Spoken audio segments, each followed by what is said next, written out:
आपका स्वागत है इंडियन मैथोलॉजिकल स्टोरीज की ऑडियो बुक्स में। रामायण की श्रृंखला के बालकांड की 23वीं कड़ी में आपका स्वागत है।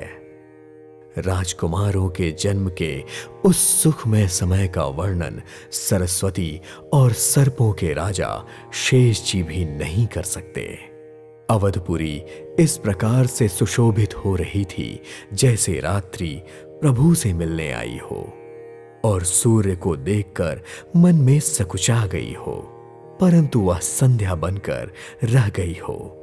अगर की धूप का बहुत सा धुआं संध्या का अंधकार बन गया था और वहां उड़ने वाला अबीर उसकी लालिमा।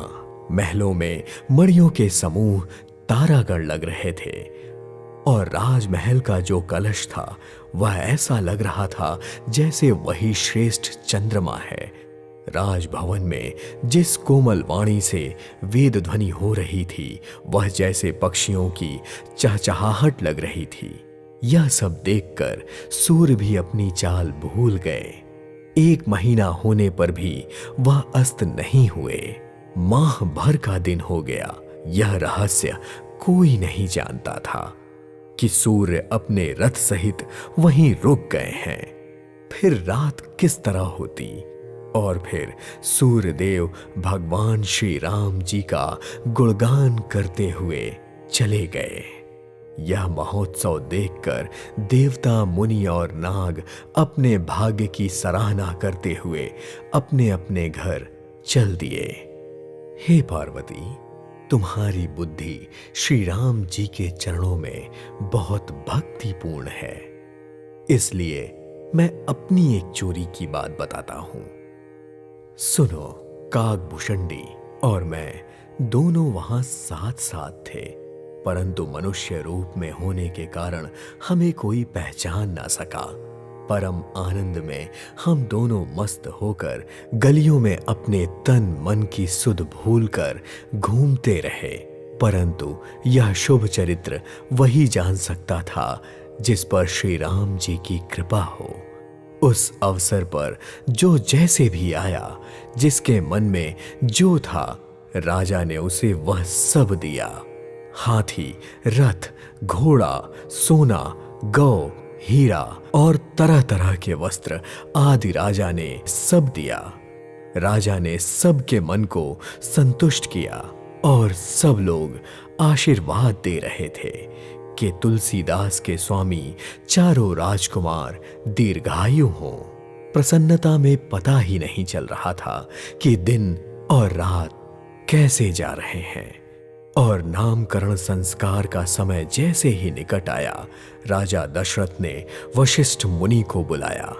मुनि की पूजा करके राजा ने विनती की, हे मुनि, आपने मन में जो विचार किया हो हमारे पुत्र का वह नाम रखिए। मुनि बोले, हे राजन, इनके अनेक अनुपम नाम हैं, फिर भी मैं अपनी बुद्धि के अनुसार बताता हूं।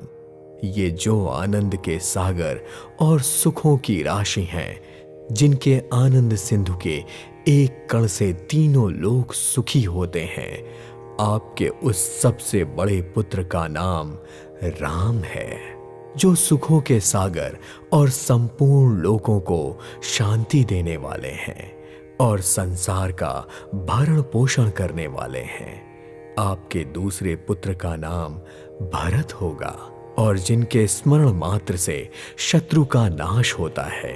आपके उस पुत्र का नाम शत्रुघ्न है और जो शुभ लक्षणों के धाम श्री राम जी के प्यारे और सारे जगत के आधार हैं, गुरु वशिष्ठ जी ने उनका नाम लक्ष्मण रखा और कहा, हे राजन, तुम्हारे चारों पुत्र भक्तों के सर्वस्व और शिव जी के प्राण हैं।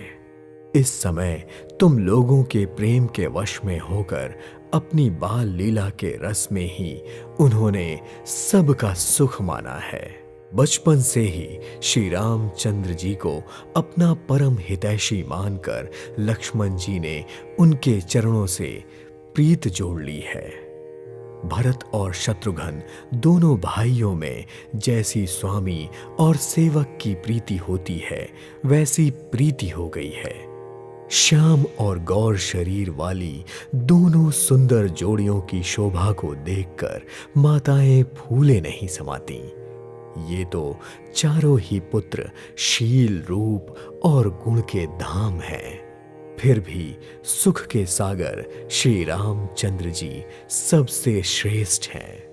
उनके हृदय में कृपा रूपी चंद्रमा प्रकाशित है।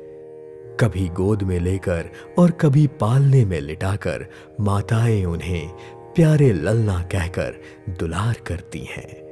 जो सूर्य व्यापक, माया रहित, निर्गुण, विनोद रहित और अजन्मा ब्रह्म है, वहीं प्रेम और भक्ति के वश में होकर कौशल्या जी की गोद में खेल रहे हैं। उनके नील कमल और जल से भरे हुए मेघ के समान श्याम शरीर में करोड़ों कामदेव की शोभा है।